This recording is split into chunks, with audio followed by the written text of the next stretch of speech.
This 1775 Bible shows that March is actually the first month of the year, and Sunday, yes, you heard right, is the first day of the week. Take a look. And so this right here is the Bible from 1775 telling us at the time that we used to have 13 months. The first month of the year is March! Look at all the way to the end, guys. There's 13 months. 13 months! First day of the week, Sunday. Second day, Monday. Look at that. Seventh day or Sabbath, Saturday. This is the proof right here. I've always been a curious soul, but not in the way you'd expect from scholars or historians. My explorations take place from the comfort of my own home, often late into the night, guided by the soft glow of my laptop screen. This is how I ended up watching a video by Mark Pires on his channel, Mark Pires. What I discovered there sent me straight down a rabbit hole. Mark presented an old Bible from 1775, and it wasn't the antiquity of the book that caught my attention, it was the content. According to this Bible, the first month of the year is March, and each week begins on a Sunday. I paused the video. Sunday as the first day? March as the first month? That's not what any calendar I've ever hung on my wall has shown. The curiosity in me sparked. I wondered, if what I was looking at was true, why did everything change? Who decided to flip the script and shift the months around? And why does it feel like we might be out of step with the rhythm that was once so ingrained in our culture that it was worth printing in the good book itself? It was like finding a piece in a puzzle that I didn't know was missing. The more I thought about it, the more questions arose. What if the holidays we celebrate, the ones we've been told were based on ancient traditions, were actually aligned with a different rhythm, one dictated by this forgotten calendar? Take Christmas, for instance, often said to be a rebranding of pagan festivities. If we were following this old system, where would that leave December 25th? Would it hold the same meaning if it didn't coincide with the winter solstice as neatly as it does now? Could this alternative arrangement of time affect not just holidays, but our everyday lives? I'm not an academic with a wall of degrees, but that night, I felt a responsibility to learn more. There was a sense that by understanding the past, by peeling back the layers of changes and adaptations, I might find something essential. Something about how we connect with the universe, with each other, and how we find our place within the cycles that govern our existence. And so, I began a journey, one not through dusty library shelves or ancient ruins, but through the digital realm of information, armed with a newfound determination. I was ready to see where this old Bible's tale would lead me and what it might reveal about the world we think we know so well. Discovering that Sunday might actually be the starting point of the week necessitates a serious reconsideration of cultural and religious norms. It presents the startling idea that the day we traditionally dedicate to rest and religious observance could indeed be Saturday. Such a perspective carries weighty implications for contemporary religious customs, hinting that widespread practices might not align with this historical viewpoint. Astrologically, the impact of such a shift cannot be understated. Each day's energies are traditionally tied to a celestial body, which, according to astrological systems, can influence human affairs. Misalignment between our constructed week and this celestial ordering might disrupt the intended flow of cosmic energies into daily life. For adherents of astrology, this calls into question the very foundation of their practice, suggesting a need for a thorough reassessment of how days and their corresponding planetary energies are observed and honored. This raises the fundamental question: who was it that altered the configuration of our week, thereby altering the fabric of our lives? The catalyst for such a change is not immediately evident. It may have been an incremental process influenced by the shifts in religious and secular authorities over the millennia, or it might have been an intentional move to distance contemporary practice from ancient traditions. One of the things Constantine did was because he wanted the pagans to worship God, Jehovah, was he moved the day of worship to the day of the sun, which is why we now worship on Sunday, because Sunday became a pagan day. One thing is clear. there seems to be a deliberate discrepancy between our current temporal structure and that of historical records, though the motivations behind this are still veiled in mystery. The departure from the calendrical structure as outlined in the 1775 Bible could imply that many facets of our daily existence are misaligned with both historical precedent and perhaps celestial design. This misalignment extends to significant dates of observance. The timing of festivities such as Christmas and Easter, for instance, might not truly reflect their original intent or season. Contemplating a realignment with this historic calendar suggests the possibility of returning to a way of life that is more authentic, perhaps closer to spiritual principles that have been overshadowed over time. It prompts us to consider whether a shift in observance to align with historical records could reconnect us to a spiritual authenticity that has been eroded. This discourse is not merely about adherence to religious rules or speculative astrological theories. It centers on our alignment with the natural and cosmic order that may predate contemporary calendars. Choosing to follow this route is about much more than date correction. It's a quest to uncover a harmony with the natural world that may have been lost. As we delve further into the contents of this ancient text, we have to wonder what further insights they may offer, and in what ways these could revolutionize our current understanding of time, spirituality, and our place within the cosmos. This exploration is not only fascinating, but has the potential to be profoundly life-altering. The 1775 Bible, which intriguingly outlines a calendar year starting with March and comprising 13 months, hints at a bygone era's intimate dance with the cosmos. This historical artifact opens a window to explore how our ancestors perceived time and its connection to cosmic energy and planetary alignments. Historically, calendars were not just tools for marking days, they were intricately linked to the movements of celestial bodies. This relationship was seen in the meticulous attention early civilizations paid to the skies. The enigmatic Stonehenge is a prehistoric testament to this, aligned with the solstices, points in the year that mark the sun's most extreme positions in the sky. In the context of the 1775 Bible, the shifted calendar may point to a forgotten alignment with natural cycles. If March marked the new year, it coincided with the vernal equinox, a time of balance when day and night are of equal length, symbolizing renewal and rebirth in many cultures. This could suggest a time when people were more in tune with the rhythms of nature, aligning their lives with the equinoxes and solstices which were critical to agricultural societies.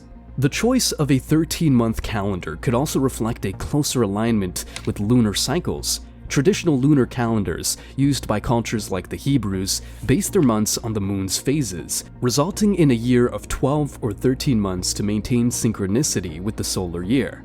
This system is rooted in the observable energy shifts that accompany the transition from one lunar phase to another, which ancient peoples believed influenced agricultural and human cycles. Furthermore, planetary alignments have long been observed and respected. The 7-day week is an enduring legacy of such celestial considerations, with each day corresponding to one of the 7 classical planets known to the ancients. The 1775 Bible's depiction of Sunday as the week's first day underscores this connection, resonating with the sun's position of primacy in our solar system. The study of the calendar in the 1775 Bible might reveal more than a mere historical curiosity. It may uncover a lost understanding of time that honored cosmic energy more explicitly than our modern system. It opens questions about how this alignment affected societal behavior, religious observances, and the general worldview of the time. The blending of pagan traditions with Christian holidays is a topic that stirs much debate, especially when we delve into the origins of Christmas.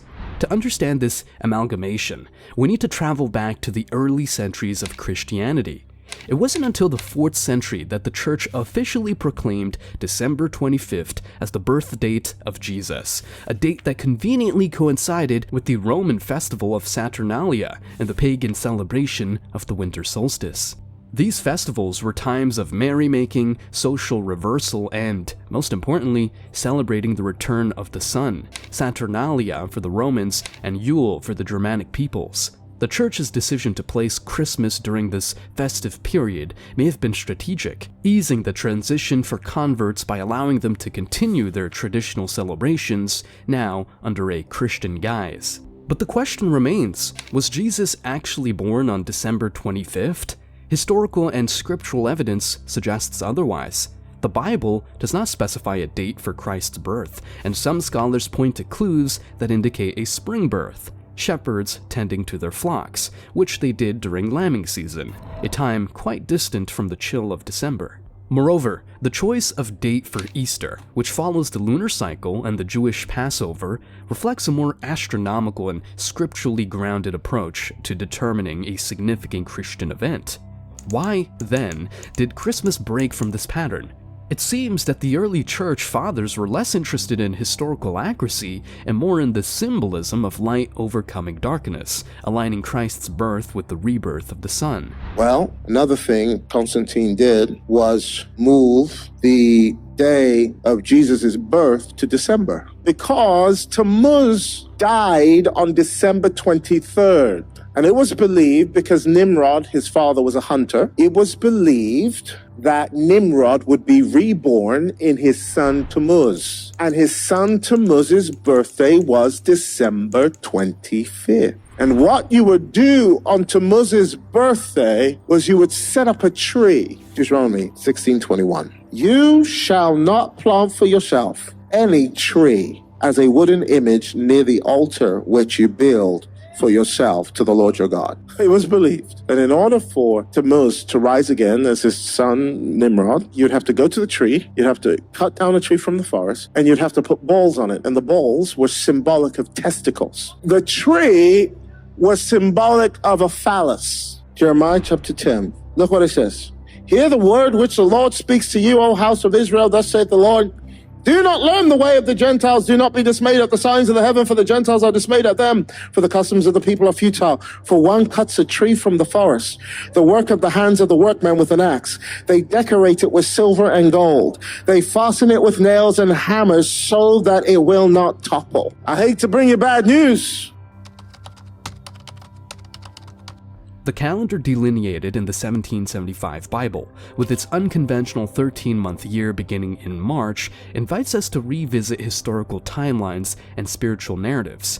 Among the most profound is the birth of Jesus, traditionally celebrated in December.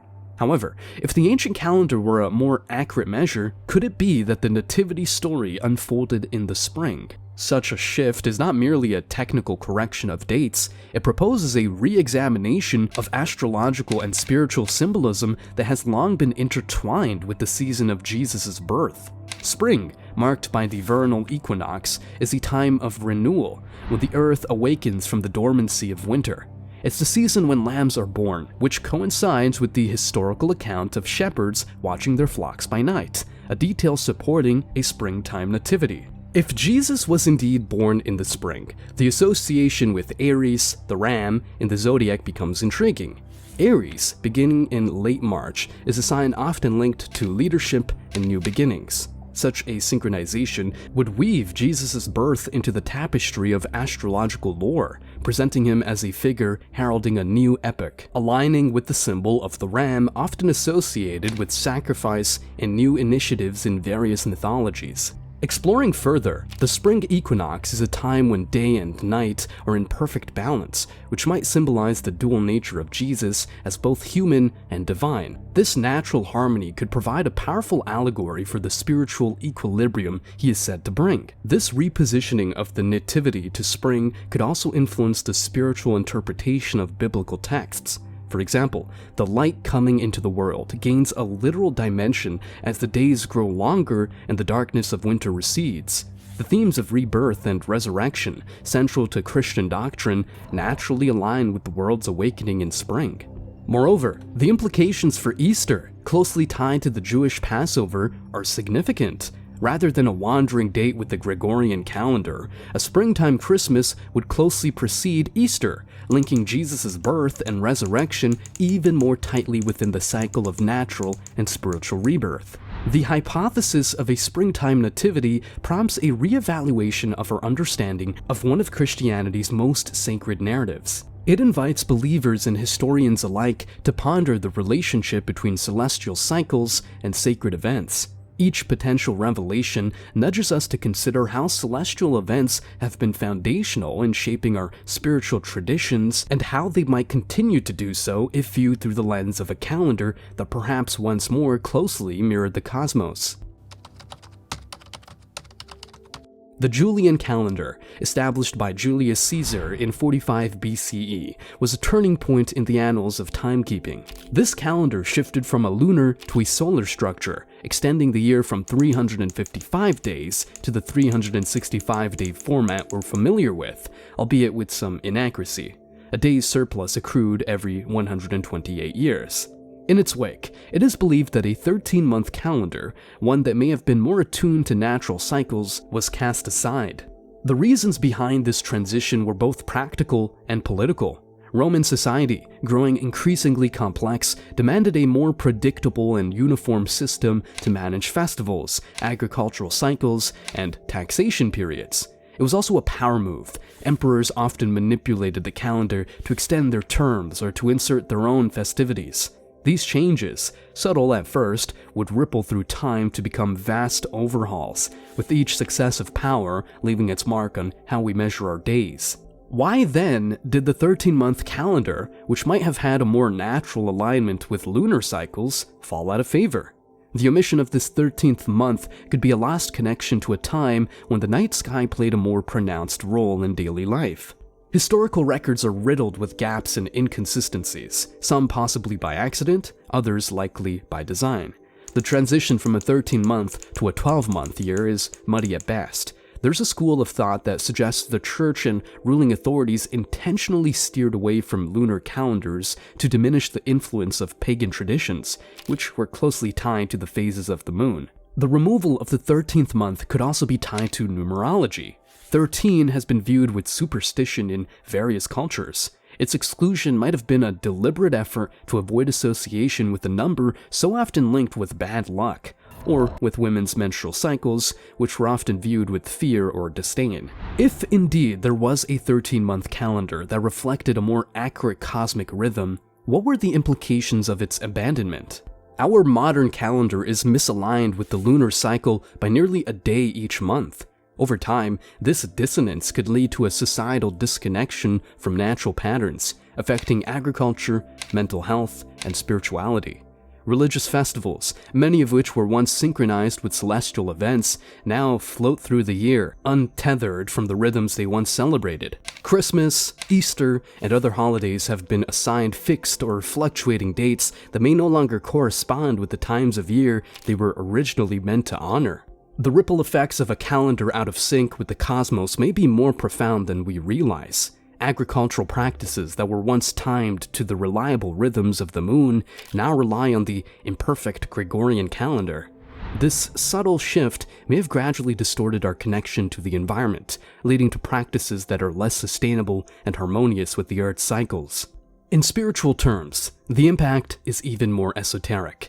If sacred days are misdated, the collective energy focused on these times might be akin to misdialed calls in the cosmic sense. Are prayers and celebrations reaching their intended spiritual heights, or are they somewhat off the mark? This isn't to question the faith or devotion of practitioners, but rather to ponder the power of collective consciousness and its relationship to the timing of sacred observances.